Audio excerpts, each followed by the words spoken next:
말씀을 드립니다. 교회의 화려함을 지향하고 교회의 본질에 충실하기 위하여 건물을 마련하지 않겠다고 교회의 방향을 정한 교우들이 수련회를 갔습니다. 교우들은 몇 개의 조를 나누어서 앞으로 우리가 어떠한 교회를 세워 나갈 것인가, 우리가 세워가야 할 교회를 한번 만들어 보자라고 하는 프로그램을 갖기로 했습니다. 그래서 재활용품과 그리고 또 외부로 나갔기 때문에 자연 재료를 이용하여서 꿈으로 가지면 좋을 교회의 모양을 만들어 보기로 했습니다. 의논하는 시간이 오래 걸렸습니다. 왜냐하면 각자의 교회상이 달랐기 때문입니다. 서로의 의견을 나누고 반영하는 시간이, 조율하는 시간이 길어졌습니다. 그리고 사회자의 안내에 따라서 남은 시간이 얼마 남지 않자 열심히 이제 끝내야 됩니다 라고 말했는데도 열심히 구체적인 교회 작품을 만들어 갔습니다. 마침내 발표의 시간이 되었습니다. 과연 어떤 작품들이 만들어졌을까요? 저는 이 작품들에 대해서 여러분에게 말씀드리려고 이 이야기를 꺼낸 게 아닙니다. 성도님들은 자기 자신들의 신앙적인 가치, 그리고 함께 신앙생활하는 성도님들의 신앙적인 가치를 조율을 하여서 교회의 작품들 속에 이렇게 담았습니다. 그리고 그 수련회는 창립 20주년을 앞두고 한 교회가 종교인 수련회를 통하여 함께 교회의 꿈, 교회의 비전을 공유하는 작품의 시간으로 오랜 동안 기억이 되었고, 모두 함께하는 교회를 위하여 소중한 신앙적 자산이 되었습니다. 그리고 그 교회는 얼마 전에 40주년이 되었습니다. 교회는 소중한 신앙적 자산입니다. 성도는 가지만 교회는 남아 있습니다. 그래서 거기에서 씨를 뿌리고 또 거기에서 꿈꾸었던 신앙적인 그러한 자산을 후손들에게 물려줌으로써 교회가 더욱더 유익하고 더욱더 부흥해가고 그리고 더욱더 교회로서 면모를 갖추어 갑니다. 그래서 우리는 이 교회라는 것을 늘 생각해 볼 때 위기와 변화 앞에서 깨어지지 않도록 소중히 다루어야 할 그릇과 같이 여겨야 합니다. 이러한 자세는 교회의 성장과 부흥만을 일으키는 것이 아니라 그 시대, 그 당시, 그곳에서 신앙생활을 하는 모든 성도에게 하나님께서 큰 선물을 주시고 은혜를 주시고 그 교회 생활을 통하여서 삶의 복음과 그리고 삶의 윤택함을 가져다 줍니다. 그러므로 이 시간 우리는 이와 같은 교회를 어떻게 소중히 여기고 또 어떻게 세워나갈 것인가를 학계의 선지자를 통하여 말씀하신 하나님의 가르침을 따라 듣고자 합니다. 학계 선지자가 예언했던 때는 주전 520년이었습니다. 남유다는 학계 선지자의 예언이 선포된 때로부터 66년 전 바벨론의 침략으로 주전 586년에 멸망을 하였습니다. 그런데 유다를 정복한 바벨론이 주전 539년도에 메대와 바사 제국의 연합에 의해서 이 바벨론이 멸망을 합니다. 그리고 메대와 바사는 한 나라로 통합이 됩니다. 그 나라가 바로 바사입니다. 여기서 바사라고 하는 곳은 여러분이 잘 아는 페르시아 제국입니다. 페르시아 제국은 제국 중에 가장 넓은 땅을 차지한 제국이었습니다. 오늘날 이란 땅을 거점으로 하여서 아프리카와 그리고 일부 유럽까지 그리고 아시아까지 이렇게 넓은 땅을 차지한 땅이 페르시아 제국이었습니다. 그래서 학계 말씀을 보면은 연호가 등장을 합니다. 우리나라도 일본의 침략 아래에 있을 때 일본의 연호를 사용을 했지 않습니까? 그래서 학계 말씀을 보면은 바로 유다 왕 몇 년이라는 이런 표현이 아니라 페르시아 왕인 다리우스 왕 2년이라는 연호를 사용하는 것을 우리는 학계 말씀을 통해서 확인을 할 수가 있습니다. 이 말씀은 다리오 왕 2년이라고 하는 이 표현 속에는 유다 민족이 독립적인 민족이 아니었고 그 당시 페르시아 식민 통치를 받았던 역사적 배경 아래에 있었다라는 것을 이야기해 주고 있습니다. 유다 민족에게 있어서 성전은 하나님께서 그들과 함께 하신다라고 하는 상징이었습니다. 그런데 바벨론에 의해서 하나님의 성전이 파괴가 되었습니다. 천재지변과 전쟁이 있더라도 하나님의 성전은 절대 무너지지 않을 것이라는 그런 믿음을 가지고 살았던 유다 민족에게는 커다란 충격이었습니다. 신앙적인 위기였습니다. 유다 민족의 존재 기반이 사라졌기 때문입니다. 우리 인생과 신앙에서도 이와 같은 일이 있지 않습니까? 자기 존재 기반을 뒤흔드는 사건들이 있습니다. 역사적으로 국가의 침탈과 6.25, 쿠데타, IMF, 내란과 같은 사건을 예로 들어볼 수 있겠습니다. 개인사적으로는 부모와 자녀와 형제자매의 죽음, 그리고 가장 신뢰했던 사람으로부터 겪게 되는 배신감. 신앙적으로는 이단과 사이비에 의해서 혼란과 극단적인 사건이 일어났던 것을 꼽아볼 수 있겠습니다. 이와 같은 모든 사건은 괴로움을 가져다주고 혼돈과 절망과 분노가 뒤섞여서 모든 사회와 거기에 살아가고 있는 모든 사람들을 위기의 블랙홀로 끌어당기고 가둬버립니다. 유다의 멸망 이후의 모든 사람의 삶과 신앙은 도무지 그들 자신으로부터는 어떠한 희망의 출구를 볼 수 없게 만들어 버렸습니다. 하지만 모든 새로운 일은 세상의 창조주이신 하나님으로부터 시작되었습니다. 하나님께서 페르시아 고레스 왕을 통하여 포로로 잡혀온 유다 민족을 본국으로 돌려보냈습니다. 그 당시에 제국의 일이란 다른 나라에서 끌려온 민족, 그러니까 노예와 같은 사람들을 실은 한 새로운 나라가 정복을 하게 되면은 다 죽여버리는 것이 일반적이었습니다. 그러나 고레스 왕은 이렇게 끌려온 민족들에게 자유와 해방을 주었습니다.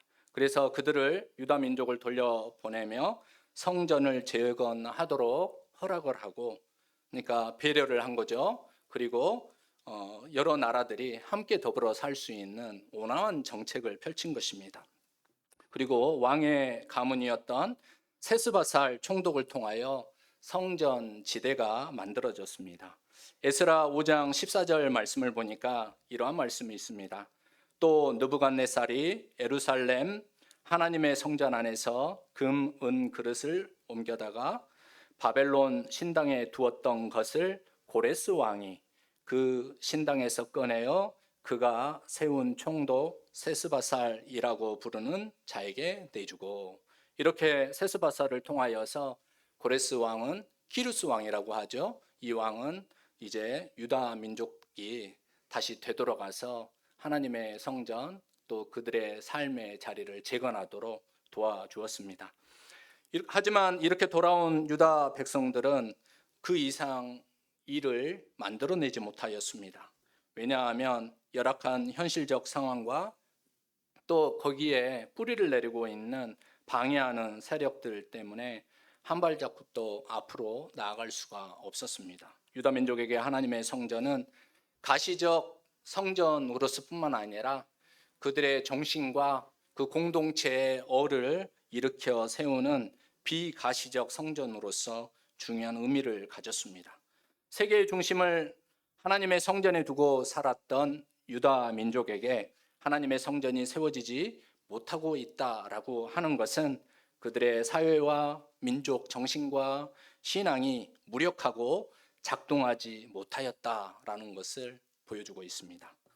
이러한 상황 속에서 하나님의 말씀이 학계 선지자를 통하여 선포되었습니다. 학계는 성경 내용으로 보자면 다리오 왕 2년 6월 초 하루부터 9월 24일, 그러니까 약 4개월 정도 되지요.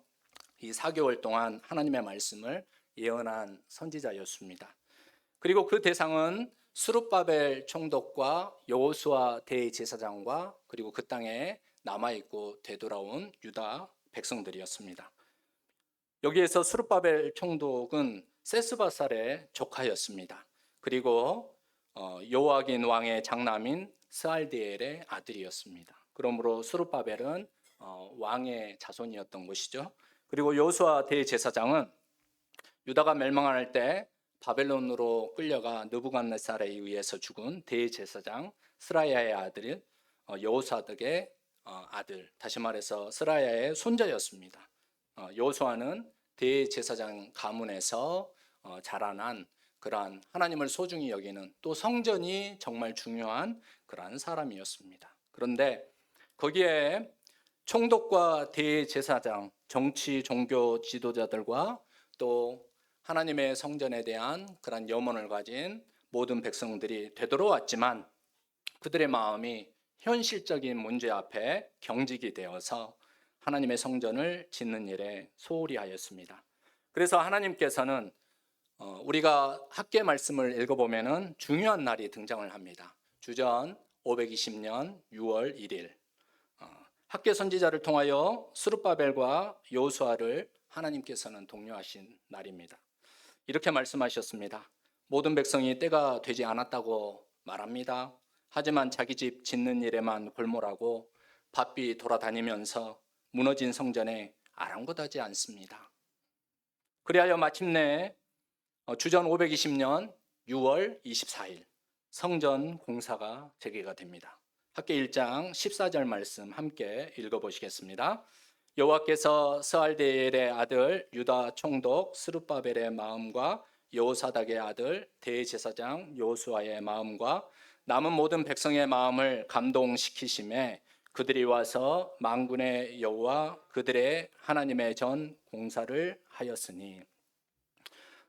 여러분, 이 말씀 가운데 하나님께서 그들 모두의 마음을 감동시키심에, 다시 말해서 그들 모두의 마음을 움직이셨다라고 하는 공동번역과 새번역의 표현처럼, 그리고 유다 총독 스룹바벨의 영과 여호수아 대제사장의 영과 모든 남은 백성의 영을 일깨워 움직이신 분이 바로 여호와 하나님이시라는 새 한글 번역의 표현처럼 하나님의 영이 임하실 때 하나님의 성전을 짓는 역사가 일어난다는 것을 우리는 이 말씀을 통해서 다시 한번 묵상할 수 있어야 하겠습니다. 이 시간 여러분 모두의 마음에 하나님의 성전이 임재하시기를 축복합니다. 그리고 하나님의 영역이 여러분 안에 세워져 가는 그러한 사모하는 마음들이 가득하신 여러분 모두가 되시기를 권면드립니다. 그리고 나서 이제 7월 21일, 이날은 오늘 우리가 읽은 본문의 말씀과 관계가 있는 아주 중요한 날입니다. 하나님의 성전 역사가 시작된 지 약 한 달이 가까워지고 있는 때였습니다. 하나님께서는 학계의 선지자를 통하여 다시 짓기 시작하는 보잘것없는 성전을 보는 백성들의 마음에 패배의 의식이 있다라는 것을 지적합니다. 유다 지도자와 백성 중에는 솔로몬 때 지어진 이전의 성전을, 화려했던, 대단했던, 웅장했던 이전의 성전을 보고 기억하였던 사람들이 함께 있었기 때문입니다. 학계 2장 3절의 말씀 우리 함께 읽어보시겠습니다.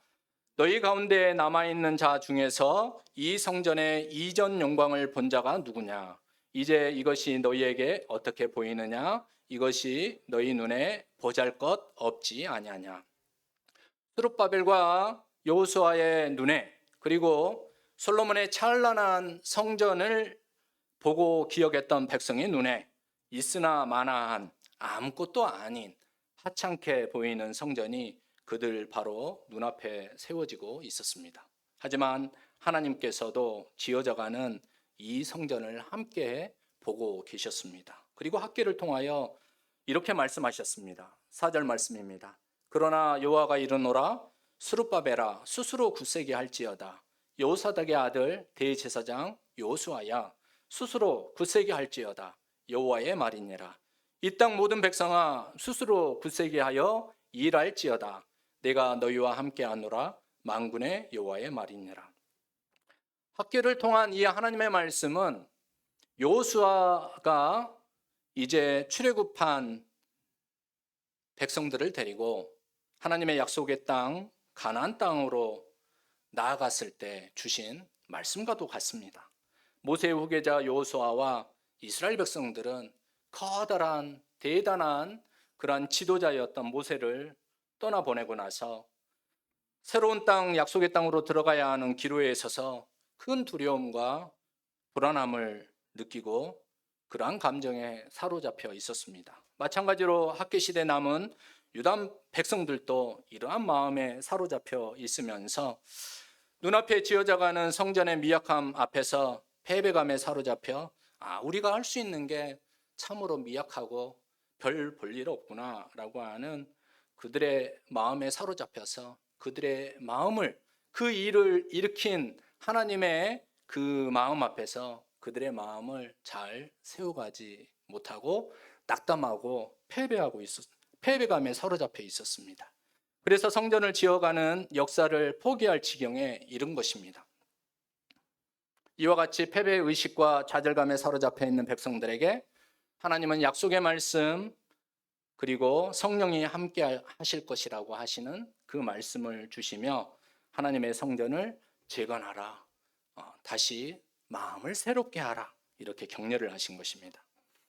성도 여러분, 구약의 성막은 여호와 하나님이 이스라엘 백성 가운데로 오셔서 함께 살아가시기 위하여 여호와의 성막이 지어졌습니다. 오늘 본문 6절과 7절은 그 의미가 담긴 성전을 다시 세운다고 하는 것에 관하여 뭐라고 표현을 하고 있냐면은 하늘과 땅과 바다와 육지를 진동시키는 일이며 모든 나라를 진동시키는 일과 관계되어 있다는 것으로 묘사하고 있습니다.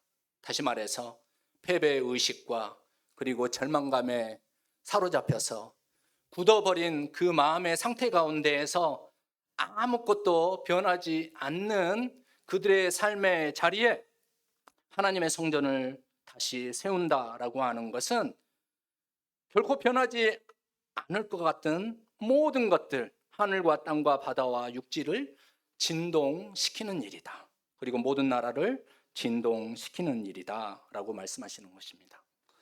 하나님께서 시내산에 강림하실 때 온 땅이 진동하였습니다. 하나님의 임재를 표현하는 말씀이죠.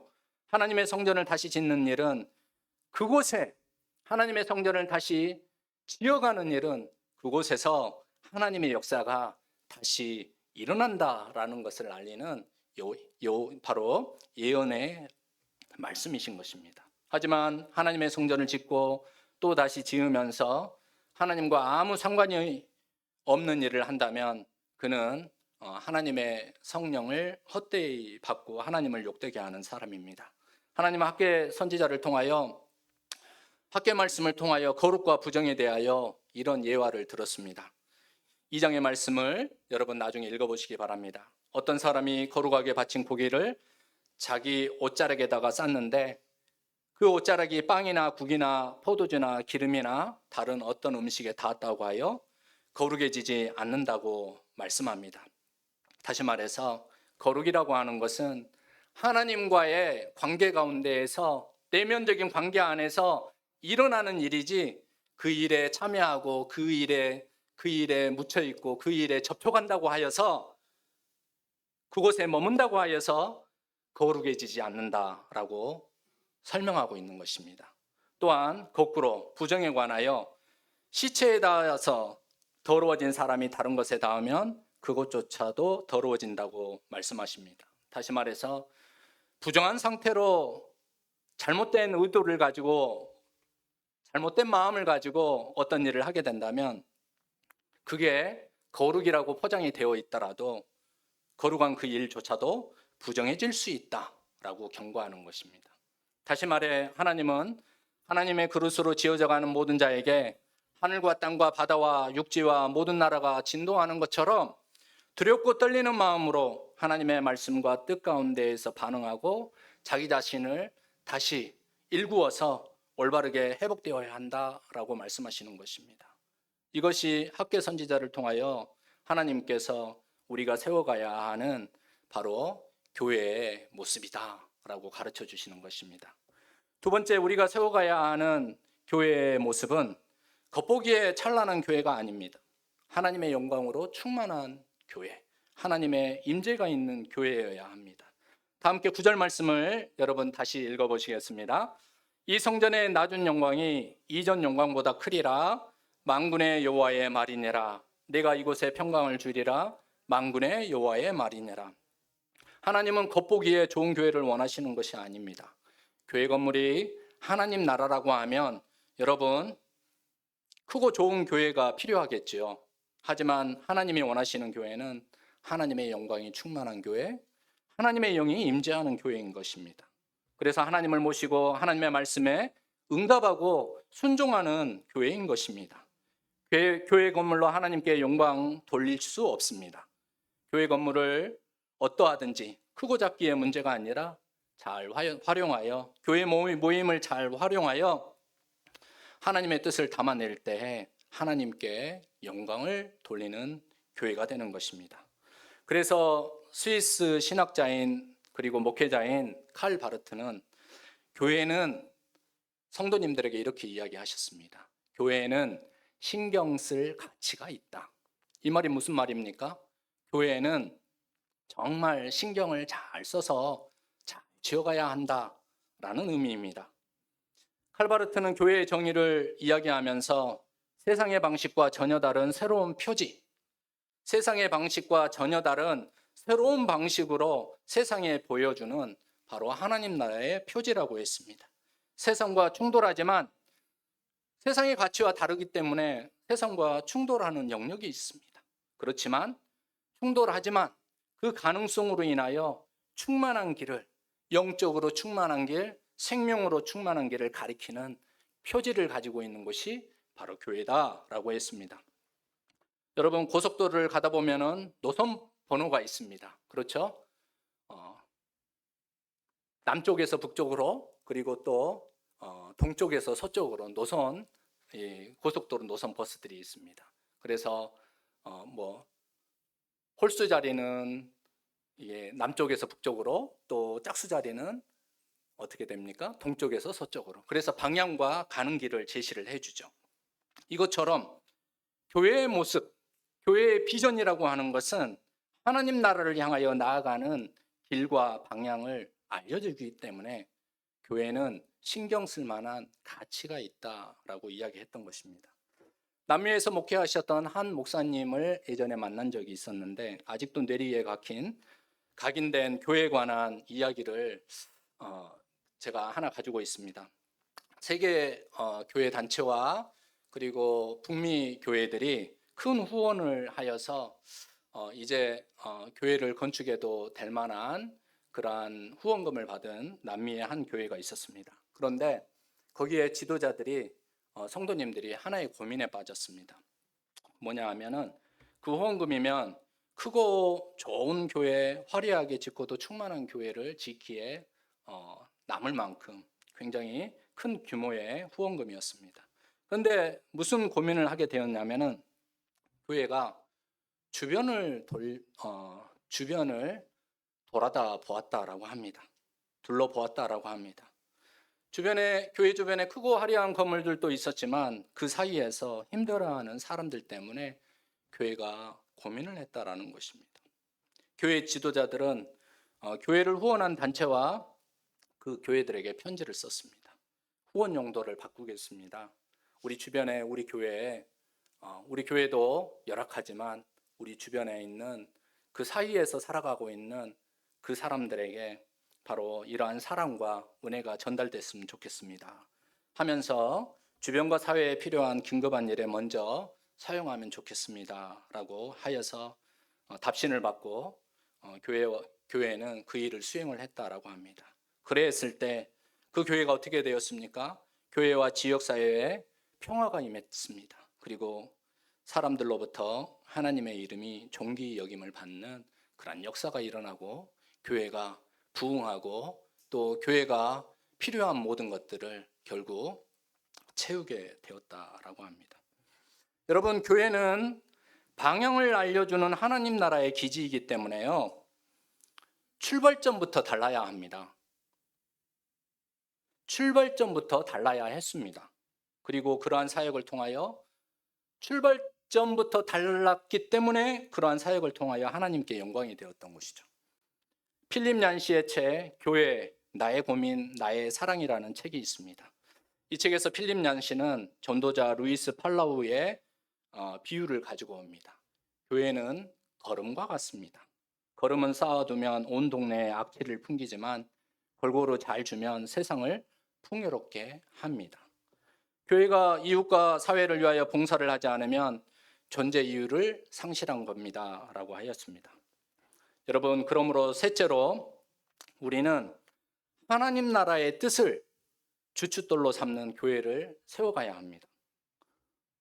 하나님 나라의 뜻, 이것이 바로 이상이고 비전입니다. 여러분, 하나님 나라의 비전, 하나님 나라의 뜻을 품은 교회는, 교회의 이상은 사실 세상과 충돌할 수밖에 없습니다. 세상의 이상과 세상의 비전과 교회의 이상과 교회의 비전이 다르기 때문인 것이죠.